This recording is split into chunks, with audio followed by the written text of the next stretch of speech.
जगदेव प्रसाद का शहादत दिवस मनाया गया। नगर परिषद साहेबगंज के उच्च विद्यालय परिसर में जगदेव विचार मंच के बैनर तले भारत लेनिन अमर शहीद जगदेव प्रसाद शहादत दिवस समारोह का आयोजन किया गया, जिसकी अध्यक्षता पैक्स अध्यक्ष लखिंदर भगत ने की, जबकि संचालन अनिल कुमार विश्वास ने किया। इस मौके पर पूर्व मंत्री मनोज कुशवाहा, पूर्व मंत्री बसावन भगत, मोहम्मद जमाल, डॉक्टर दीपक कुमार, डॉक्टर प्रवीण चंद्रा, जिला परिषद इंजीनियर राजेश सहनी, साहू भोपाल भर्ती सहित अन्य लोगों ने भी अपना विचार व्यक्त किया। आपको बता दें कि इस समारोह के माध्यम से पूर्व मंत्री उपेंद्र कुशवाहा ने जयंती समारोह के बहाने आरक्षण मुद्दे पर केंद्र सरकार पर जमकर भड़ास निकाली। जातीय जनगणना को लेकर अति पिछड़ों एवं दलितों के आरक्षण को लेकर सवाल उठाए और कहा कि जगदेव प्रसाद के समर्थकों को मौका मिलने पर व्यवस्था में परिवर्तन लाना चाहिए और संहिता के खिलाफ लड़ाई लड़नी चाहिए। आपको बता दें कि जगदेव प्रसाद के मूर्ति पर पुष्प अर्पित कर मंत्री ने शहादत व्यक्त किया और साथ ही साथ आप लाइव तस्वीर के माध्यम से देख सकते हैं कि पैक्स अध्यक्ष के द्वारा पूर्व मंत्री को सम्मानित भी किया जा रहा है। आपको बता दें कि साहेबगंज परिषद के उच्च विद्यालय में पूरे समारोह का आयोजन किया गया था। सुनिए पूर्व मंत्री उपेंद्र कुशवाहा ने क्या कुछ कहा है। नौकरियों में है किस दिन कोर्ट के किसी फैसला से, क्योंकि कोर्ट को आधार मिल चुका है और कोर्ट ने कई बार कहा है कि आंकड़ा नहीं है आपके पास और वास्तव में आंकड़ा नहीं है, तो पता नहीं किस दिन कोर्ट में एडवर्स फैसला आ जाए और तमाम आरक्षण की व्यवस्था रुक जाए। इस बात की आशंका पूरी है और यदि किसी एक दिन किसी भी कोर्ट से फैसला आ गया तो जात की गिनती कराने का काम कोई महीना भर में नहीं संभव है। इसके लिए साल 2 साल समय चाहिए। देश भर में यदि करना है तो 1 साल का तो कम से कम समय चाहिए। तो यह जो आशंका है, इस आशंका का समाधान होना चाहिए कि नहीं होना चाहिए। भाइयों और मित्रों, तो बिहार की सरकार ने तो कराना शुरू किया है।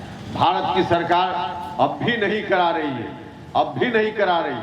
तो जो आशंका है, और न्यायालय में इस तरह का फैसला तो आ ही सकता है, क्योंकि न्यायालय में क्या हो रहा है थोड़ा वक्त और हम लेंगे। पढ़े लिखे नौजवानों को कम से कम जानना चाहिए। न्यायालय में जो खास करके उच्च न्यायालय, हाई कोर्ट और सुप्रीम कोर्ट, वहां किस तरह से लोग बैठे हुए हैं, कौन लोग बैठे हुए हैं, न्यायाधीश के रूप में कौन लोग बैठे हुए हैं। सुप्रीम कोर्ट और हाई कोर्ट में जजों की जो बहाली होती है, 2 मिनट समय लेंगे, जरा जानने का काम करना चाहिए। भाइयों और मित्रों, एक आंगनवाड़ी सेविका की भी बहाली होती है, एक टीचर की बहाली होती है। इन बहालियों की चर्चा हम इसलिए उदाहरण के रूप में करना चाहते हैं क्योंकि इस बहाली में तो अब गांव के लोग ही बैठकर तय करते हैं, पंचायतों के माध्यम से तय होता। तो गांव में जो सरकार के कार्यालय से जो बहालियां होती है वहां भी सिस्टम है, और गांव में जो बहाली आंगनवाड़ी सेविका इत्यादि की बहाली, सहायिका की बहाली होती है, उसमें भी कोई ना कोई सिस्टम है।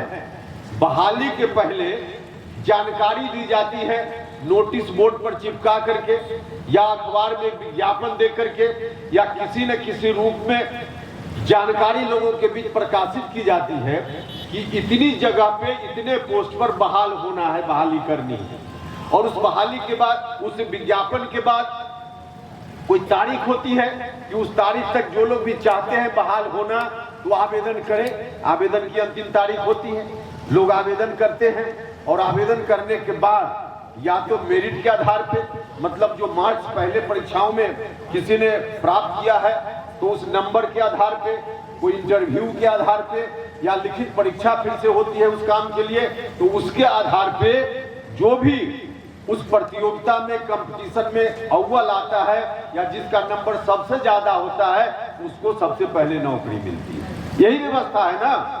अगर कहीं कोई गड़बड़ी होती है, किसी भी कैंडिडेट को लगता है कि हमको 55% नंबर है हमारा और किसी का नंबर 50% था, उसको नौकरी मिल गई, हमको नौकरी नहीं मिली, तो सूचना के अधिकार के तहत लोगों को आज यह अधिकार है कि वह कार्यालय से जानकारी भी मांग सकता है। लोग मांगते हैं जानकारी, सूचना के अधिकार के तहत जानकारी लोगों को मिलती है और उस जानकारी के बाद अगर यह साबित होता है कि वास्तव में कम नंबर वाला को नौकरी मिल गई ज्यादा नंबर वाला छट गया तो फिर कोई ना कोई सरकार की व्यवस्था है कि ऊपर के किसी अधिकारी के यहाँ, किसी अथॉरिटी के यहाँ लोग जाकर उस निर्णय के खिलाफ अपील भी करते हैं। और उस अपील के बाद कई बार आप लोगों ने देखा होगा कि बहाली हुई, कोई व्यक्ति अपील करके चला गया ऊपर से डिसीजन हुआ, जो पहले बहाल हुआ था वह छट गया, और जो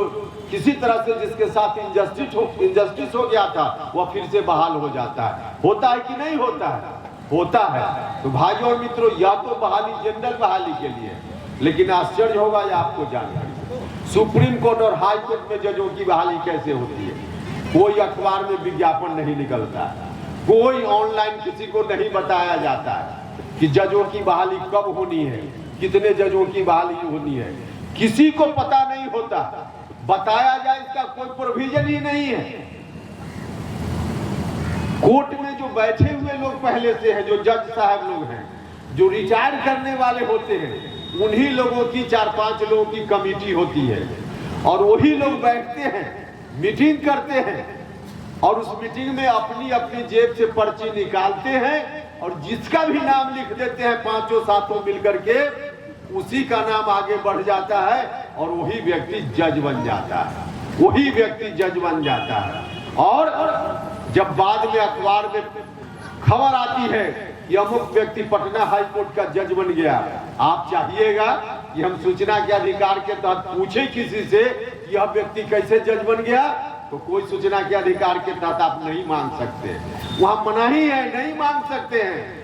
कोई कंप्लेन नहीं कर सकते हैं कि अमुक व्यक्ति कैसे जज बन गया, कोई कंप्लेन नहीं, कोई सूचना के अधिकार के तहत जानकारी नहीं। जहां ऐसी व्यवस्था होगी वहां क्या होगा आप अंदाज कर सकते हैं। अगर आंगनबाड़ी सेविका